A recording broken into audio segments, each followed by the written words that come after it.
안녕하세요. 혹독한 겨울을 보내고 봄을 기다리는 30대 여자입니다. 저는 작년 팔 하나를 잘라내는 고통과 상실감을 겪었는데요. 말하지 않는 슬픔보다 가슴 아픈 슬픔이 없다잖아요. 아직 그날 일을 생각하면 가슴이 먹먹하고 눈물이 나지만 그래도 글로는 몇 자 적을 수 있을 것 같아서 평소 즐겨 듣는 채널에 이렇게 사연을 보내게 됐어요. 제게는 나머지 한쪽 팔도 기꺼이 내어줄 수 있는 사람이 있었습니다. 바로 제 남편이죠. 20대 후반인 나이에 지인이 있는 술자리에 나갔다가 만난 그 사람은 첫인상부터 참 느낌이 좋은 사람이었어요. 주변에 앉은 사람들 다 술 마시고 취해서 시끄러운 그 자리에서 혼자 사이다를 마시면서 주정뱅이들이 떨어뜨린 젓가락이나 숟가락을 줍고 깨진 술잔을 치우더라고요. 안주가 모자라다 싶으면 주문도 하고요. 처음 만난 사이긴 했지만 그래도 술이 좀 들어간 김에 술 힘을 빌려서 먼저 말을 걸었죠. 저, 재원 씨는 원래 술은 안 마셔요? 저요? 아니요, 술 좋아해요. 근데 왜 안 마셔요? 아, 내일 아침 일찍 출근하시나 보다. 아, 그건 아니고 어차피 내일 저 다니는 마트 휴무날이긴 해요. 그냥 이렇게 인사불성된 인간들 투성인데 저라도 정신이 맑아야 자리 파하고 얘네들 집에 보내죠. 혜원 씨 취해도 제가 칼같이 택시 태워서 댁까지 모셔다 드릴 테니까 마시고 싶은 만큼 마시세요. 뭐 안주 더 시켜드릴까요? 한 사람쯤은 그래야 하니까 본인이 나서서 그 역할을 자처하는 모습이 참 좋아 보이더라고요. 술을 안 마시거나 안 좋아한다면 모를까 좋아한다는 사람이 분위기에 휩쓸려 단 한 잔도 안 하고 있는 게 자제심도 훌륭하다고 생각을 했고요. 저보다 3살 연상이었는데 더 어른스러운 느낌이었습니다. 그날 정말 저를 직접 택시를 잡아다 태워주고 제가 탄 택시 번호판까지 확인을 하더니 다음날 아침 집에는 잘 들어갔냐, 숙취는 없나 문자가 와 있더라고요. 그 후로 연락을 시작했고 종종 만나 식사도 하다가 저희는 연인이 되었죠. 그리고 저희가 결혼 이야기를 본격적으로 하게 되면서 이 모든 문제들이 시작이 됐고요. 결혼 준비할 때 처음 시댁에 인사를 드리러 갔을 때 지금도 기억에 남는 건 바로 시아버지께서 보여주신 본인이 왕년에 잘 나가던 시절 사진이었어요. 그때 택시기사로 일하시던 시아버지께서는 남들보다는 조금 특이한 과거를 갖고 계셨거든요. 우리 새아기 왔으니까 내가 또 한번 꺼내줘야지. 아버지, 또 그 사진들 꺼내시게요? 아유, 왜 아니겠니? 아유, 지겨워, 지겨워. 처음 보는 사람한테 그거 보여주는 거 지겹지도 않아요? 왜 지겨워? 우리 새아기도 시아버지가 한때는 이렇게 잘 나갔다라는 걸 알아야지. 시아버지께서 시어머니의 구박을 받으시며 안방에서 주섬주섬 꺼내온 건 바로 시아버지의 젊었을 때 사진이었습니다. 근데 그냥 보통 사진이 아니었던 게 사진관에서 혼자 본격적으로 찍은 사진도 있고 뭐 영화 포스터 마냥 흑백으로 찍은 것들도 있었어요. 알고 보니 시아버지께서는 젊은 시절 영화에도 조연으로 출연한 경험이 있는 영화 배우셨더라고요. 안 그래도 시아버지께서 키도 체격도 정말 좋으셨고 얼굴도 이목구비가 좀 진하게 잘 생기셨거든요. 그 외모가 가장 빛이 나던 시절을 그냥 보내지 않고 스크린에 남겨두신 거죠. 내가 지금은 하루 왼종일 차 안에서 썩고 있지만 옛날엔 이렇게 잘 나가던 때가 있었다. 이거야 새아가. 너도 택시 운전하는 시아버지 내세울 거 없다고 생각하지 말고 그나마 옛날에는 잘 나갔던 시아버지 생겼구나. 이렇게 생각해줬으면 좋겠다. 분명 과거가 조금 더 특별하고 할 말도 많을 수 있지만 이상하게 지금과 과거를 비교하는 시아버지의 목소리가 너무 서글프더라고요. 과거의 영광을 아직도 못 잊으신 건가 했는데 저희 결혼 자금 문제를 이야기하실 때 그 이유를 알 수 있었어요. 시아버지께서는 영화도 몇 편을 찍으시고 드라마도 주인공은 아니지만 꽤 다수의 작품을 하셨는데 그렇게 모은 돈으로 연예 기획사를 차리고 싶어 하셨다고 해요. 그렇게 모은 돈은 사업에 투자하셨는데 그게 잘못된 겁니다. 다시 뭐라도 했으면 좋았을 텐데 어째 불러주는 곳이 없더라. 나 같은 조연 배우는 다른 배우를 얼마든지 대체할 수 있다는 거지. 젊었을 때부터 가진 기술은 연기하는 거 그거 하나뿐이었는데 그 나이에 뭘 할 수 있겠어. 그나마 국가에서 주는 자격증 중에 딱 하나 있는 운전면허증으로 할 수 있는 거 찾아보니 지금 하는 택시 운전 그거 하게 됐지. 내가 그때 정신 차리고 그 사업만 제대로 했어도 우리 아들, 우리 재원이 결혼할 때 집 하나는 떡하니 해줄 수 있었을 텐데. 미안하구나. 뭐 하나 해주지 못하는 변변치 않은 아버지고 시아버지라서. 넉넉지 않은 형편이라 아들 결혼 자금을 보태주지 못한다는 말을 하시며 과거 사진을 보여주실 때와는 전혀 다르게 고개를 푹 숙이신 시아버지가 너무 안쓰럽더라고요. 어차피 저도 남편도 양가의 큰 도움 못 받을 걸 알고 있었고 전세 대출을 받기 위해 결혼 전 혼인신고를 먼저 할까 생각 중이기도 했고요. 그래서 제가 시아버지께 그러실 필요 없다고 그냥 우리 남편 잘 키워주신 것만으로도 감사드린다는 말을 드리려고 했는데 옆에서 그런 말을 쏙 들어가게 하는 회방이 있었습니다. 아유, 궁상 떨지 말어. 요새 부모 도움 받아서 집 사고 해서 결혼하는 젊은 애들 얼마나 있다고 그래. 그냥 평생 뭐 하나 탈 없이 건강하게 키워준 것만으로도 당신이나 나나 부모로서 할 수 있는 일 다 한 거야. 그러니까 고개 들어, 어? 혜원이 너도 괜히 나중에라도 뭐 하나 못 받나 하고 계산기 두들겨 생각하지도 마라. 우리 재원이한테 할 만큼 했다. 맞아. 둘이 결혼하는데 왜 엄마랑 아빠가 돈을 써? 오빠랑 세원이랑 둘이서 알아서 하는 거지. 괜히 결혼한다고 눈만 높아져서 능력도 안 되게 시 크게 할 필요도 없이 주제에 맞게 형편에 맞게만 하면 부모한테 손 벌릴 일도 없잖아. 처음 만난 시어머니와 시누이는 참 같은 말이라도 사람 정 떨어지게 만드는 아주 비상한 재주가 있더라고요. 이런 말 하면 뭐하지만 솔직히 둘의 입에서 저런 밉살 맞은 말이 나왔을 때 크게 놀랍진 않았습니다. 왜냐고요? 왜 사람이 생긴 대로 논다고 하잖아요. 일단 시어머니의 첫인상은 좋게 말하면 젊게 사는 분 같았고 나쁘게 말하면 곱게 나이 먹지 못하고 지나가는 세월을 지독하게 붙들고 늘어지는 분 같았어요. 짙게 번진 눈썹과 아이라인 문신 그리고 지방과 보톡스를 맞아 빵빵하게 오른 볼과 이마를 보면 아, 성격이 좀 호락호락하지 않겠다 싶은 그런 인상 있잖아요. 그리고 시누이는 여러 가지로 부자연스러운 얼굴이었어요. 나중에 본인 코나 턱, 광대뼈를 가리키면서 이건 얼마 들었고 이건 얼마 들었잖아요. 라고 본인이 성형받았다는 사실을 자랑스럽게 밝혔는데 그때 앞에서는 그래요. 돈 잘 썼네요. 라고 하긴 했지만 솔직히 속으로는 돈을 바닥에 버렸네, 버렸어. 라고 생각할 정도로 부자연스러웠거든요. 그렇게 시어머니와 시누이가 내뱉은 굳이 그렇게 안 해도 될 말을 듣고 고개 숙인 시아버지를 위로하려는 말도 목구멍에서 탁 하고 막혀서 안 나오더군요. 그때 남편이 굳어진 얼굴로 알아서 잘 살 테니까 걱정 말라고 대답을 했죠. 시어머니와 시누이 그리고 남편 사이의 감도는 묘한 기류를 느끼긴 했는데 그때는 그저 시어머니와 시누이가 한 무례한 말에 남편이 기분이 나빠서 그런 거라고 생각을 했거든요. 근데 나중에 결혼하고 나서 정말 얼마 지나지 않아서 그 묘한 분위기의 원인을 알게 됐습니다.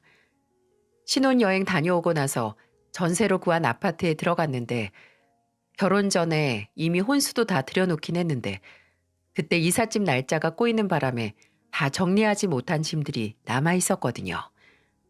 남편은 그 당시 마트 안에 있는 정육점에서 일을 하고 있어서 퇴근이 저보다 늦었었고 그래서 제가 퇴근 후에 남은 이삿짐을 정리했었어요. 그렇게 혼자서 짐을 정리하는데 남편 것으로 보이는 이삿짐에서 이상한 걸 발견을 했네요. 바로 사진이었습니다. 언뜻 보면 이상한 거 하나 없는 사진이었어요. 이미 시아버지께서 본인 예전 사진을 보여주셨던 터라 사진 속의 사람들 중에 하나가 시아버지라는 건 알 수 있었는데 시아버지 옆에 활짝 웃으면서 막 걸음마를 뗀 아기의 손을 잡고 있는 여자는 아무래도 시어머니처럼 보이지 않았어요. 혹시 시어머니가 얼굴에 여러 가지 시술을 하기 전에는 이런 얼굴이셨나 싶었는데 그렇다기엔 그냥 완전 다른 사람처럼 보였거든요. 대체 이 의문의 여인은 누굴까 하고 괜한 궁금증만 커져갔고 나중에 퇴근한 남편에게 사진을 보여주면서 물었어요. 이 아기는 당신 어렸을 때 같긴 한데 이 여자분은 누구야? 혹시 어머님이야? 저는 맞다.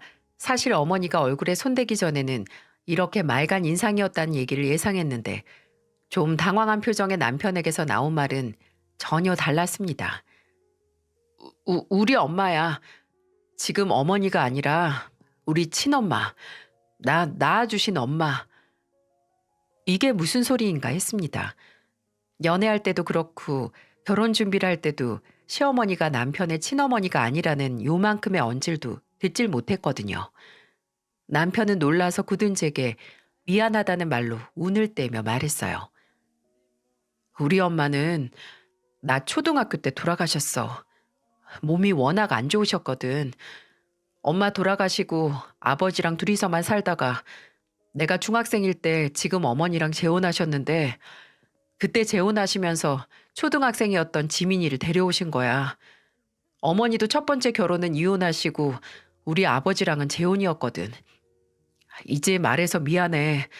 숨길 일도 아니고 당연히 혜원이 네가 듣고 괜한 편견 안 가질 거라는 거 아는데 그래도 입이 잘 안 떼지더라.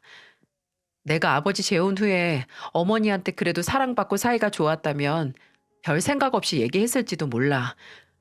그냥 나 혼자 컴플렉스 때문에 말 못했어. 정말, 정말 미안해.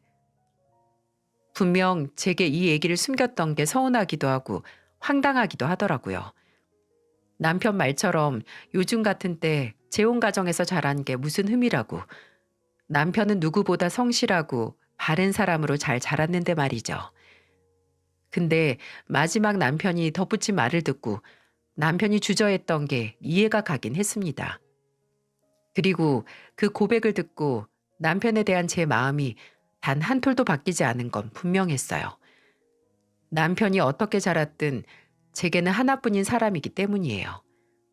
근데 그 얘기를 듣고 확실한 건 시어머니와 시누이 그리고 남편 사이 흐르는 묘한 분위기가 왜 생겼는지 왜 시어머니가 그렇게 남편에게 정없이 굴고 선을 딱딱 그었는지 그 의문이 풀리긴 했어요. 시어머니는 확실히 남편에게는 참 냉랭하셨습니다. 남편과 제가 시댁에 가면 밥은 먹었냐, 먹고 가라 라는 말도 안 하셨어요. 오히려 간지 얼마 되지도 않았는데 너희 집에 언제 갈 거니? 라고 물으셨죠. 뭐 아들 내외가 와서 평소보다 식탁 위에 뭐 하나 더 올려야 하는 게 귀찮을 수도 있는데 시누이가 있을 때는 있는 반찬 없는 반찬 다 꺼내놓고 반찬이 부실하다 싶으면 배달까지 시켜주시는 걸 보고 아, 친자식 의붓자식 차별하는구나 싶었습니다. 그래도 최대한 시어머니가 그렇게 은근히 차별하는 걸 신경 안 쓰고 그래, 낳은 자식하고 재혼하면서 배우자가 데리고 온 자식하고 같을 수 없겠지 라고 생각을 하려고 했는데 시어머니가 남편과 시누이를 차별하는 마음을 전혀 숨길 생각도 안 하시니 그렇게 긍정적으로 생각을 할 힘도 싹 사라졌네요. 일단 지금도 기억이 나는 건 그때는 시어머니가 새어머니라는 걸 몰랐던 때 일어난 일이긴 하지만 저희 결혼식 날 원래 양가 부모님들 다 같이 오는 손님들을 맞이해 주시잖아요. 양가의 자식들이 결혼하는 날 와준 손님들이 먼 걸음 해주신 만큼 고마운 마음을 담아서 주최 측에서 인사를 하는 건데 저는 신부 대기실에 있어서 알지 못했지만 나중에 제 남동생이 그러더라고요. 저희 부모님과 시아버지가 손님 맞이를 할 때 시어머니는 빈 패백실에 들어가서 자고 있더라고요. 그걸 결혼식 관계자가 보고 여기 들어가서 주무시면 안 된다고 끌고 나왔었대요. 그때는 그 정도로 피곤하셨나 보다 하고 황당할 뿐이었는데 나중에 사실을 알고 나니 괜히 친자식 결혼 아니니까 그랬나 보다 싶더라고요. 그렇게 정 하나 없는 의붓아들, 그 며느리도 정이 생기지 않았겠죠. 시어머니는 제게도 참 냉랭하셨는데 그냥 없는 사람 마냥 무시를 하셨으면 차라리 편했을 거예요. 며느리 챙겨주고 싶지는 않고 그렇다고 시어머니 대접을 원치 않는 것도 아니었습니다. 남편과 저는 사이에 3명의 아이를 낳았는데요. 세상을 살면 그 무엇보다 내 편이 되어주는 형제자매가 큰 자산이라는 걸 저도 남편도 잘 알았거든요.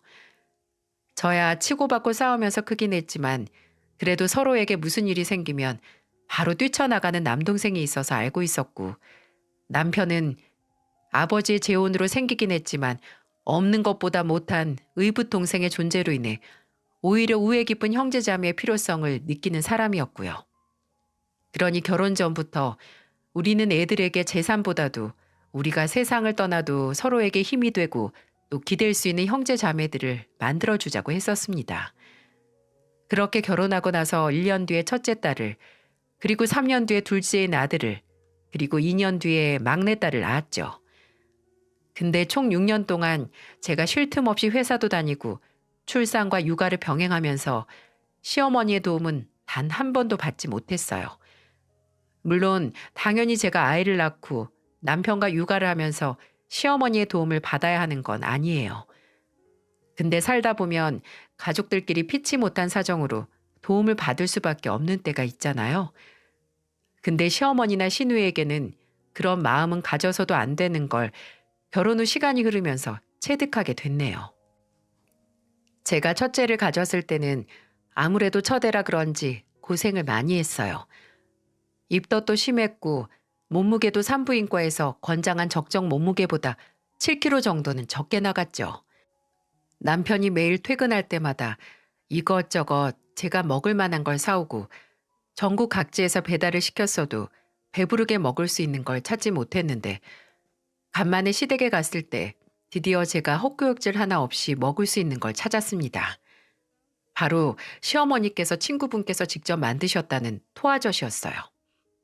원래 젓갈을 별로 안 좋아했는데 시어머니께서 식탁 위에 내어주신 토화젓을 먹고 진짜 몇 주 만에 밥 한 공기 순삭 했었습니다. 남편도 너무 놀라고 시아버지께서도 저 먹는 거 오랜만에 본다며 좋아하셨어요. 그리고 시어머니께 말씀하셨죠. 이거 당신 친구가 담근 거라고 하지 않았나? 새아기가 이렇게 잘 먹는데 남은 거 얘네 들려보내야겠구만. 토화젓 남은 거 있어? 아유, 그러게. 혜원이가 잘 먹네. 근데 어쩌나? 다 먹고 남은 게 이게 전부인데. 그 말을 듣고 그래도 오랜만에 이렇게 입맛이 돈 게 처음이라서 이것만으로도 다행이라고 생각을 했어요. 근데 나중에 식사가 다 끝나고 남편이 식탁 정리를 하면서 반찬통을 냉장고 안에 넣다가 하더니 냉장고 안쪽에서 어떤 통을 하나 꺼내더라고요. 그리고 시어머니께 보이며 말했죠. 이거 뭐예요? 이거 아까 먹은 토화젓 아니에요? 그렇습니다. 식탁에 내어놓은 게 전부라던 시어머니의 말은 다 거짓말이었어요. 물론 시어머니는 몰랐다고 했지만 저와 남편은 알 수 있었어요. 시어머니는 임신하고 나서 피골이 상접한 며느리에게도 젓갈 하나 줄 마음이 없었던 거예요. 이러니 저도 시어머니께 좋은 감정을 가질 수가 없었죠.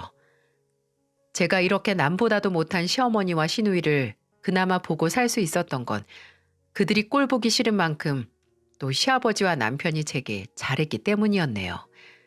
시댁에 자주 놀러 갈 수 있었던 것도 다 시아버지 때문이었는데, 시어머니는 좋아하지도 않고 가족으로도 생각도 안 하는 의붓 아들이나 며느리가 찾아오는 게 귀찮았는지 한 번은 제게 이렇게 말씀하셨어요. 너는 참 속도 좋다. 다른 며느리들은 시댁 가는 거 꺼린다는데 너는 문지방이 닳도록 오는구나. 누가 들어도 눈치를 주는 말에 속으로는 어차피 어머님 보러 오는 게 아니고 아버님 뵈러 오는 건데요? 라고 생각을 했지만 도리어 웃으면서 대답을 했어요. 그러게요.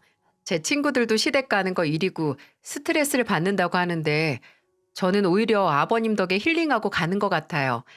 어머니만 계셨으면 이렇게 찾아올 일도 없었을 텐데. 시어머니께서 시댁에 찾아오는 절 유독 눈꼴셔 했던 이유가 따로 있기도 했는데 제가 시아버지와 죽이 척척 잘 맞았거든요. 별난 취향이라고 할지 모르겠지만 제가 아재 개그를 좋아하거든요. 남편도 이해 못하는 제 특이한 취향이죠.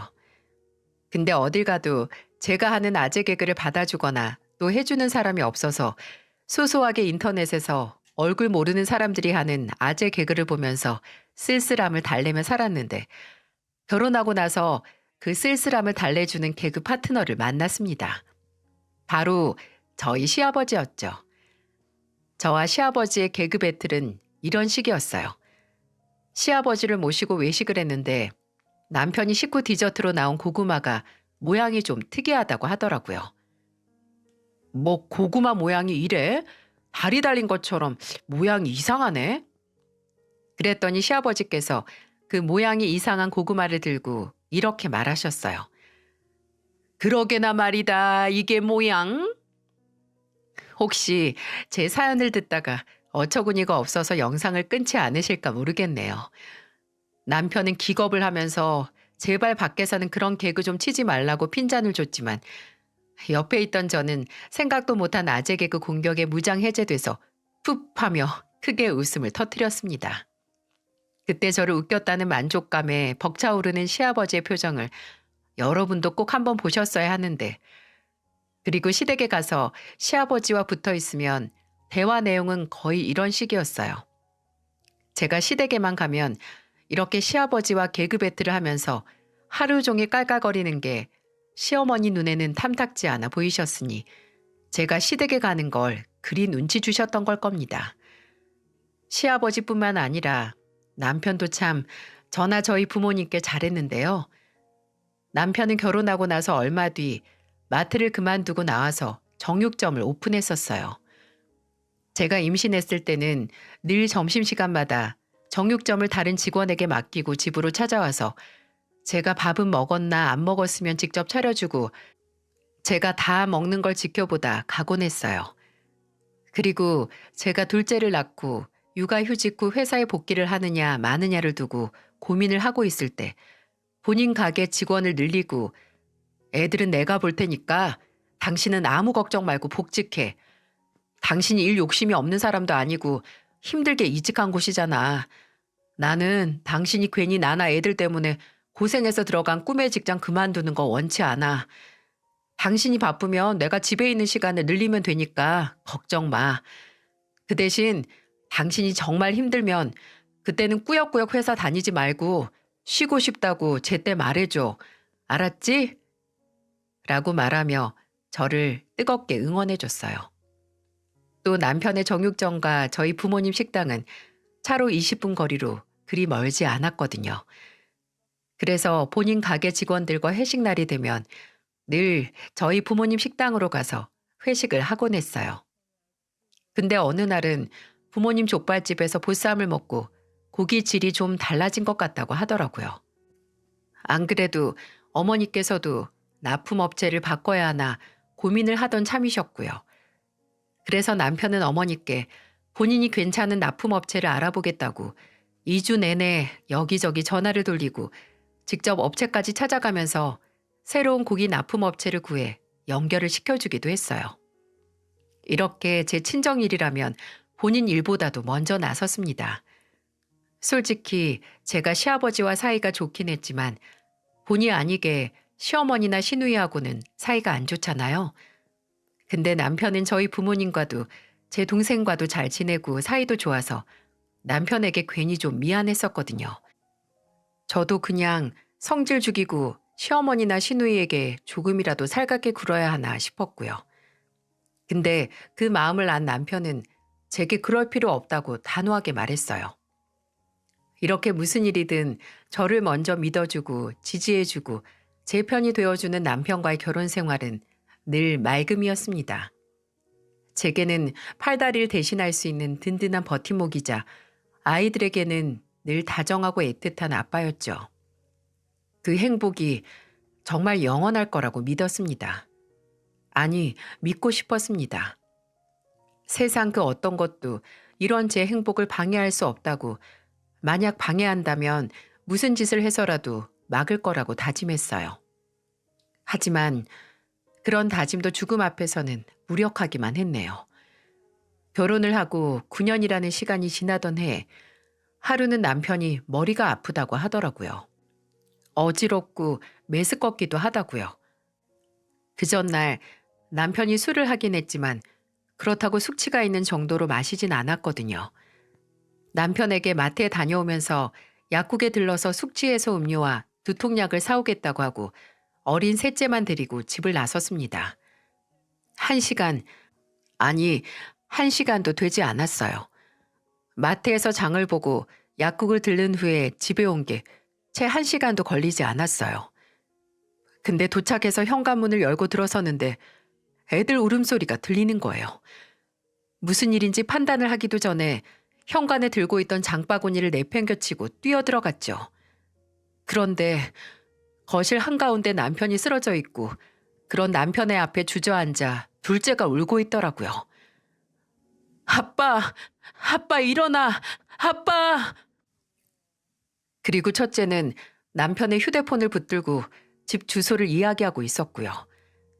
늘 혹시나 무슨 일이 생기면 꼭 119나 112에 신고를 해야 한다는 걸 유치원 들어가기 전부터 교육시켰는데 아빠가 눈앞에서 쓰러진 걸 본 첫째는 바로 119에 전화를 한 겁니다. 전화를 하다 말고 저를 본 첫째가 긴장이 풀린 건지 눈물을 후두둑 떨어뜨리면서 울기 시작했습니다. 저는 일단 첫째에게 전화를 넘겨받고 구급대원의 전화를 받으며 정신없이 CPR을 하며 구급차를 기다렸어요. 10분도 안 돼서 도착한 구급차를 타고 남편은 병원으로 이송됐는데 구급차 안에서 이미 남편의 맥박이 잡히지 않았고 몇 번이 되는 심폐소생술 끝에도 남편은 눈을 뜨지 못했어요. 의사는 남편에게 뇌출혈 진단을 내렸습니다. 당장 제세동기와 기관삭관으로 생명 연장을 할 수 있어도 이미 남편은 죽은 사람이나 다름없었죠. 마른 하늘의 날벼락, 아니 그 어떤 경고도 없이 찾아온 재난보다도 더 끔찍한 일이 제 가족에게 벌어진 거예요. 당장 남편이 죽었다는 말에 제정신이 아닌데 동시에 마지막으로 내가 남편에게 했던 말이 뭔지 더듬더듬 생각하게 되더라고요. 저 사람이 눈 감기 전, 아니 오늘 아침, 어제 저녁이라도 내가 사랑한다고 정말 당신 덕에 산다는 그런 말을 한 적이 있나 머리통을 때리면서 기억을 하려고 했습니다. 현실은 세상에서 가장 사랑하는 사람이 급작스럽게 제 곁을 떠났어도 마음 편히 울고 정신을 놔버릴 수가 없더라고요. 일단 어떻게든 정신을 붙들고 가족들에게 연락을 돌렸고 또 남편은 장기 기증 희망자였거든요. 그래서 장례 절차를 밟기 전 장기 기증을 하기로 한 병원으로 옮겨져서 수술을 받아야 했어요. 해당 병원에서 시아버지와 시어머니를 만나기로 했고 시아버지는 남편의 시신을 보자마자 얼굴이 새파래지더니 무릎을 꿇고 통곡을 하셨습니다. 우리 재원이, 내 새끼, 왜 그렇게 누워있어? 내 새끼, 왜 일어나질 못해? 남편에게 있던 생명의 불빛이 꺼지고 다른 생명을 구하기 위해 수술을 받을 때 저는 시아버지와 함께 대기실에 앉아서 아무 말도 하지 못했습니다. 장기 인도 절차가 끝나고 다른 생명을 살린 남편의 시신이 다시 저희 곁으로 돌아와 장례식장으로 향할 때 시아버지는 입관식에서 남편의 얼굴을 쓰다듬으며 울다가 쉰 목소리로 말씀하셨어요. 내 아들 참 장하다. 재원아, 네가 주고 가는 걸로 사람 5명 살릴 수 있다더라. 우리 아들 참 장하다. 우리 재원이 정말 대단하다. 우리 재원이 아버지가 많이 사랑하고 자랑스럽게 생각하고 또 미안하다. 미안해. 입간식이 끝나고 빈소로 돌아가서도 좀처럼 남편이 이제 세상에 없다는 걸 인정할 수 없었습니다. 하나둘 부고를 듣고 빈소로 들어오는 손님들을 상대하고 필요한 서류와 절차를 설명하기 위해 오는 직원들을 상대하다가도 돌아서서 영정 사진 속에 웃고 있는 남편을 보면 왜 저 사람 사진이 저기 있지? 라는 의문이 들더라고요. 분명 곁에서 시아버지가 제 손을 잡아주시며 슬픔을 이해해 주시고 저희 어머니는 저 대신 애들을 돌봐주시고 아버지께서도 제 동생도 제 곁을 지켰지만 남편이 없다는 생각에 속이 텅 빈 것 같았어요. 벌써 이렇게 살 수 있을까? 나 혼자 애들을 책임지고 살 수 있을까라고 삶에 대한 의욕도 예전에 즐거웠던 감정이나 행복이라는 감정이 제 몸속에서 싹 다 빠져나가는 것 같았는데 누구들 덕분에 분노라는 감정은 제 몸속에서 활활 타오르기 시작했어요. 장례식에서 아빠를 잃은 아이들이 울고 있으면 여러분은 어떤 생각이 드시나요? 안쓰럽고 슬프고 뭐든 도움이 되고 싶은 측은지심이 들지 않나요? 근데 시어머니는 아니었나 봅니다. 애들이 영정사진 있는 곳에서 울고 있으니까 다가가서 그러더라고요. 너네 여기서 이렇게 울 거면 들어가서 울어. 여기 손님들 와서 지나다니고 절도 해야 하는데 너네 때문에 못하잖아. 아유, 시끄러워 죽겠네. 그때 안 그래도 울어서 머리가 아프고 속이 비어서 힘든데 저 소리까지 들으니 쓴물이 올라오는 것 같더라고요. 애들 곁에 있다가 시어머니 말을 들은 저희 어머니께서 기가 차다는 듯이 여보세요 사부인. 부모 잃은 초상집이 당연히 울음소리로 시끄러워야 하는 거 아닌가요? 초상집의 울음소리가 듣기 싫으면 사부인이 방에 들어가서 귀를 막든 하세요. 라고 화를 내셨죠. 시어머니는 입을 시근덕거리더니 발을 구르며 옆에 있는 방으로 쏙 들어가 문을 쾅 닫았고요. 참나, 이런 사람이 누가 누구한테 시끄럽다고 하나요? 근데 시어머니가 방 안으로 들어가 잠잠하니 이제 시누이가 난리네요. 초저녁쯤 온 시누이는 아무리 의붓 남매이긴 해도 오빠가 죽었다는 연락을 받고 늦게 온 것도 문제지만 그런 시누이가 데려온 사람도 문제였습니다. 그때 시누이는 만나던 남자와 동거를 하고 있었는데 그 남자를 데리고 온 거예요. 심지어 그 남자의 친구들도 함께 데려왔더라고요. 아니, 뭐 본인이 같이 사는 사람을 데려온 건 문제가 아닌데 제 남편이 죽은 그 장례식장을 마치 친인척들에게 본인이 결혼할 사람 인사시키는 자리로 만들었다는 게 문제였어요. 시누이는 지 애인에게 팔짱을 끼고 사람으로 가득 찬 장례식장을 돌아다니며 식사를 하고 있던 친인척들에게 인사를 하기 시작했어요. 작은아버지, 안녕하세요. 여기 저랑 결혼할 사람이에요. 내년에 식 올리려고요. 이모 이 사람이랑 인사하세요. 저랑 결혼할 사람이에요. 이게 고인을 배웅하고 고인을 기리는 장례식장에서 심지어 지 오빠의 장례식장에서 할 짓입니까? 무슨 피로연 예행 연습하냐고요. 장소 구분 못하는 시누이도 한심하고 그런 시누이에게 끌려다니면서 그 짓에 동조하는 양아치같이 생긴 그 남자도 한심하고 우라가 치밀어 올랐습니다. 그 꼴을 저와 보고 있던 제 동생이 참지 못하고 시누이한테 가서 한마디 하니까 눈을 흘기더니 자리를 잡아 앉더라고요. 저기요, 본인 오빠 장례식장에서 본인 결혼식 홍보하고 싶어요? 할 만큼 했으니까 그만 좀 해요. 네? 근데 그렇게 한 소리를 들어도 정신을 못 차리더라고요. 한 40분 정도 지났을까? 빈소를 지키고 있는데 식사를 하는 쪽에서 큰 소리가 나기 시작했어요. 여러분도 예상하시겠지만 그 소동의 주범은 당연히 시누이였죠. 너 내가 그딴 소리 좀 그만하라고 했지? 내가 일해서 버는 돈으로 먹고 사는 주제에 왜 조롱을 해, 조롱을? 그딴 소리 할 거면 그 돈 받아서 쓰지 말던가. 너나 목소리 안 줄여? 개념이 없냐? 입 좀 닥치고 가서 편육이나 더 가져와. 개념이 없는 건 너지. 넌 네 아내 될 사람이 이렇게 화를 내는데 당장 목구멍으로 그 고기가 넘어가? 넘어가냐고. 그래, 평소보다 훨씬 더 잘 넘어간다. 웅성거리는 사람들을 제치고 가보니까 신우이가 지 애인하고 싸우고 있더라고요. 참나, 아까까지만 해도 친척들한테 예비 신랑이다 뭐다 소개시키고 다닌 애가 왜 갑자기 싸움인지 참 가지가지 하더군요. 주변에서 어른들이 말려도 들은 척도 안 하고 아예 앞에 있는 숟가락 젓가락 다 던져가면서 싸우는 겁니다. 그렇게 화가 난 건 태어나서 처음이었어요. 호흡이 거칠어지고 눈시울이 달아오르는 게 느껴졌습니다. 저는 싸움 현장을 둘러싼 사람들을 뚫고 당장이라도 지 애인에게 달려들어 몸싸움까지 할 것 같은 신우이에게 다가갔어요. 그리고 어깨를 거칠게 잡아돌려 세워 말했습니다. 아가씨, 지금 제정신이에요? 여기 내 남편, 아가씨 오빠 장례식장이에요. 근데 이렇게 소란 만들면서 싸우고 싶어요? 오빠한테 미안하지도 않아요?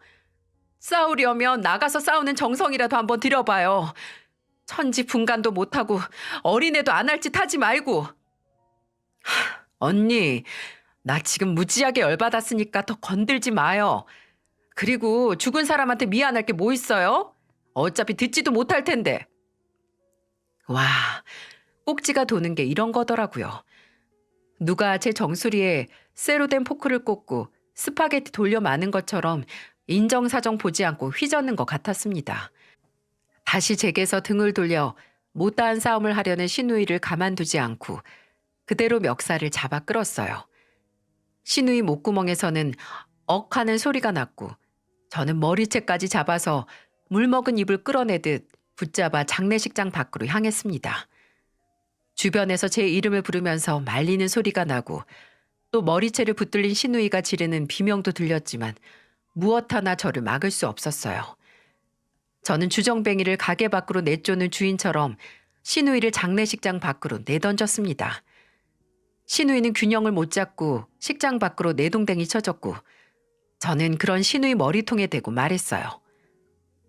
너는 앞으로 내 앞에 절대 나타나지 마. 이 개념 없는 인간아. 내가 내 남편 장례식만 아니었으면 저 영정사진에 네 쌍판 끼워줄 일 만들었을 테니까 알아들어? 세상 처량하게 주저앉아 있는 신우이를 누구 하나 일으켜 세워주지 않고 시아버지는 오히려 그런 신우이 옆에 신우이가 가져왔던 가방을 던져주셨습니다. 가지고 가라고요. 그렇게 한바탕 소동이 일어나고 제가 진정을 못하자 새벽까지 빈소를 지켜주던 제 친구가 저를 데리고 로비로 가서 커피를 손에 쥐어주더라고요.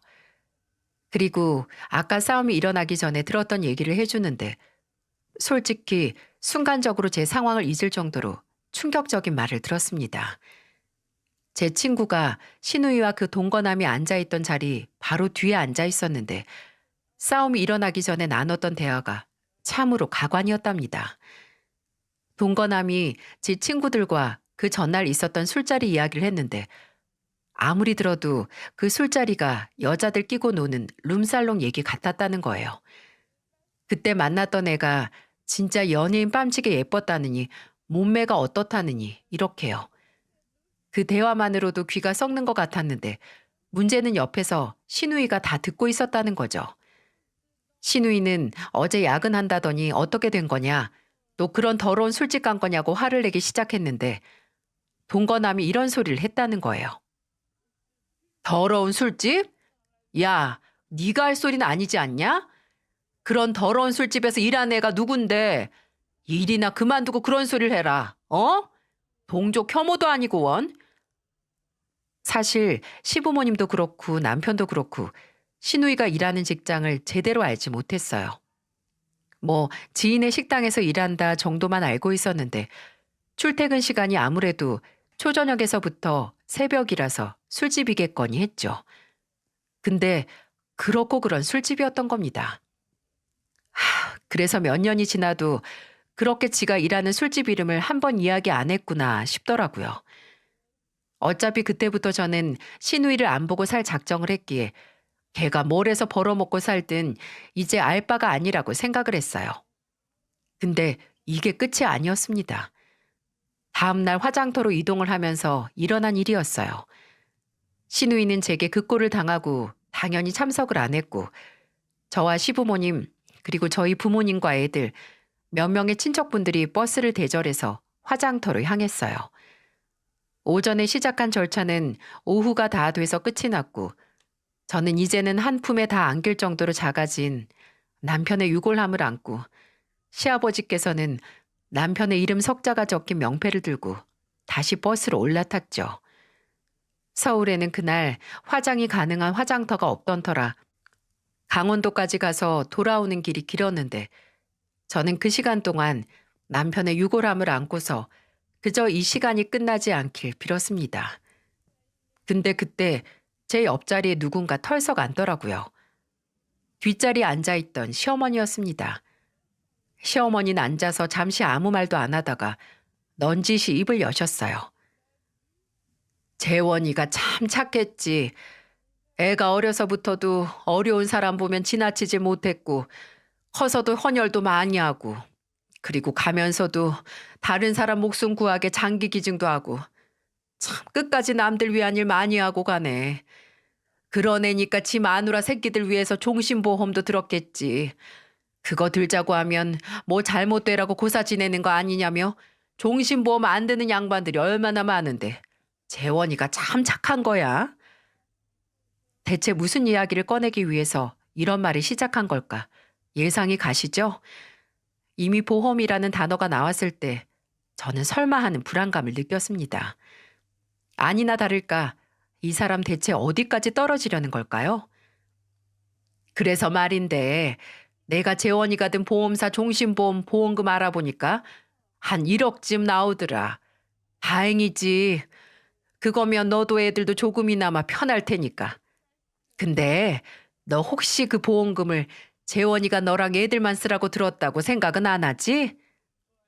그럼 그 돈을 저랑 애들이 쓰지 누가 써요? 당연히 나랑 네 시아버지, 재원이 아버지도 권리가 있지. 생각해봐라. 저 양반이 재원이 보내고 택시 운전을 제대로 할 수 있을 것 같니? 지금 정신으로 운전했다가는 줄초상 나 줄초상.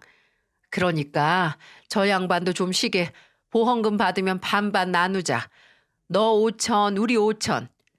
너 어차피 재원이가 장기 기증해서 국가에서 장례 비용도 나오잖니. 어차피 그 돈도 굳었으니까 내 말 들어라. 재원이도 그걸 원할 거야.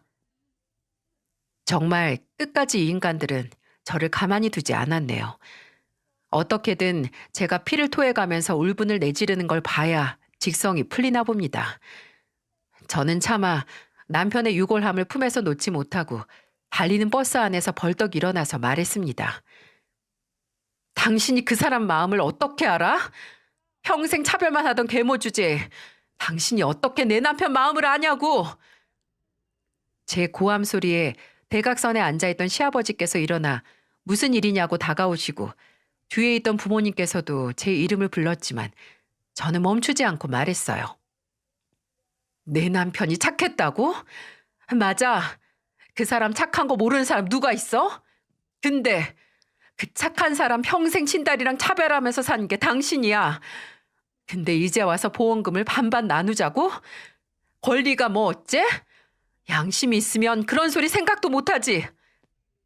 얘 말하는 싸가지 봐라. 야, 낳아준 부모만 부모야? 키워준 사람도 부모야. 내가 왜 내 아들 보험금에 권리가 없어? 당신이 언제 내 남편을 당신 친딸이랑 구분 없이 키웠어?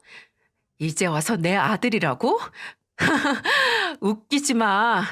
당신 아들 시신도 보기 싫어서 입관식에서도 치를 떨면서 안 들어갔잖아. 아들 마지막 모습 소름 돋는다고 안 보는 부모가 세상에 어딨어. 세상 참 웃기네. 그렇게 평생 아들로 인정 안 하고 내놓은 자식은 죽어서까지 남들한테 새 생명 주고 떠났는데 배 아파서 낳았다고 끼고 산 자식은 술집에서 남자들 술잔에 술 채워주면서 살고 그렇게 더럽게 번 돈으로 또 딴 남자 먹여 살리면서 사는 게 인생 헛사셨어요, 어머님.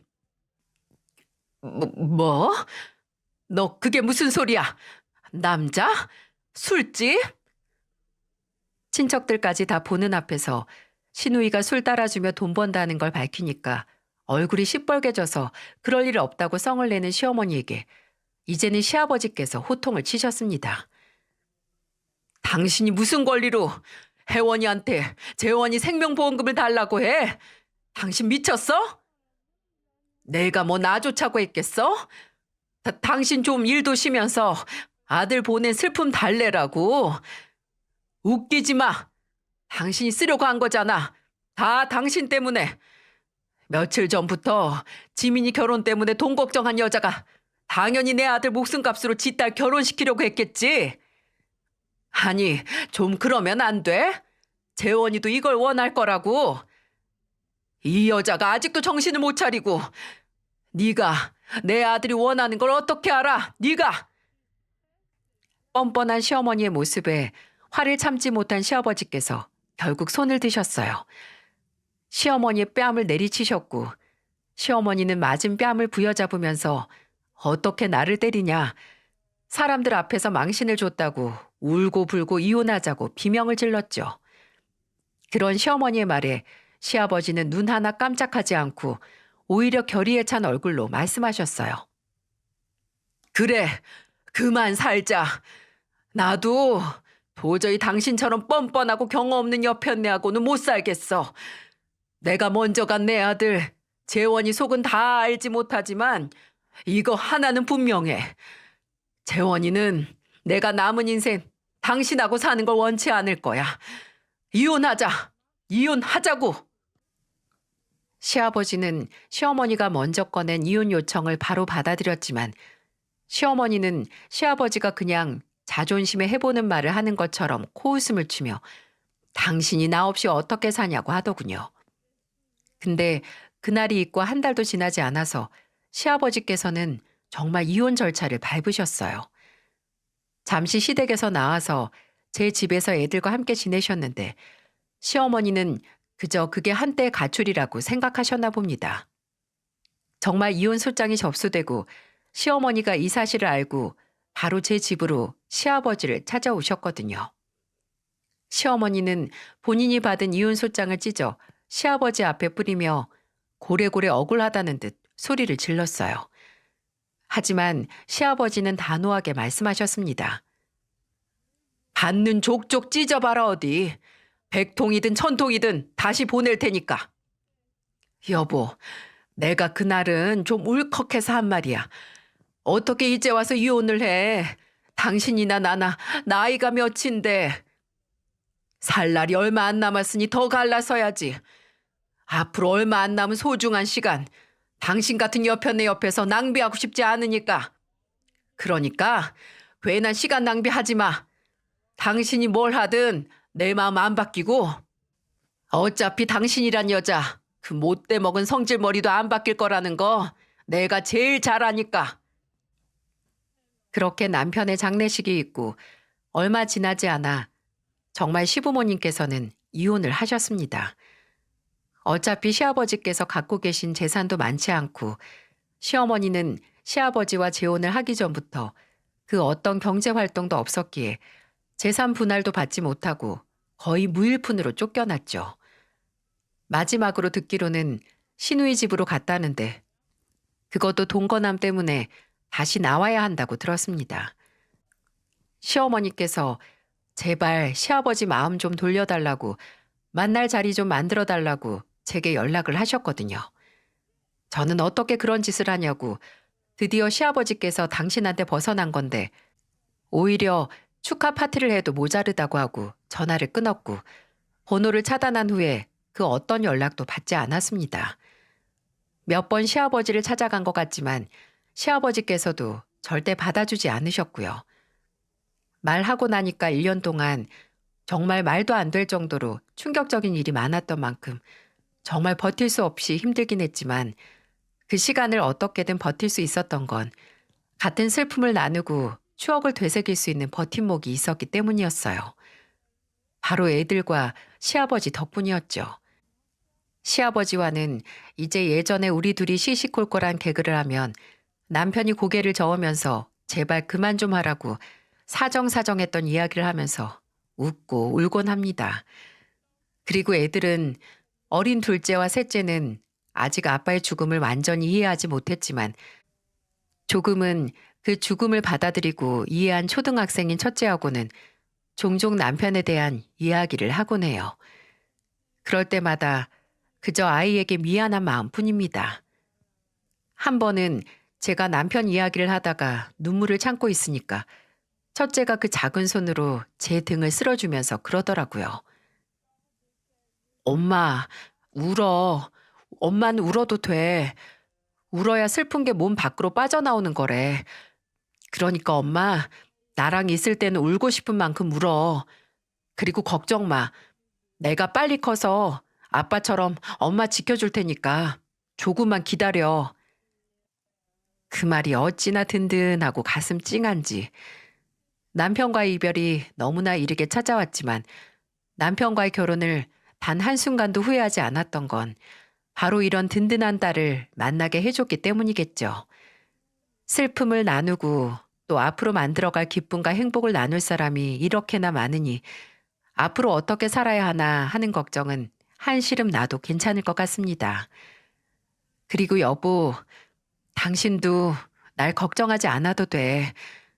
나한테는 당신이 선물해주고 간 우리 예쁜 애들과 당신으로 인해 만날 수 있었던 든든한 아버님이 계시니까 거기서는 아픈 곳 하나 없이 나중에 우리 만날 날만 기다리고 있어.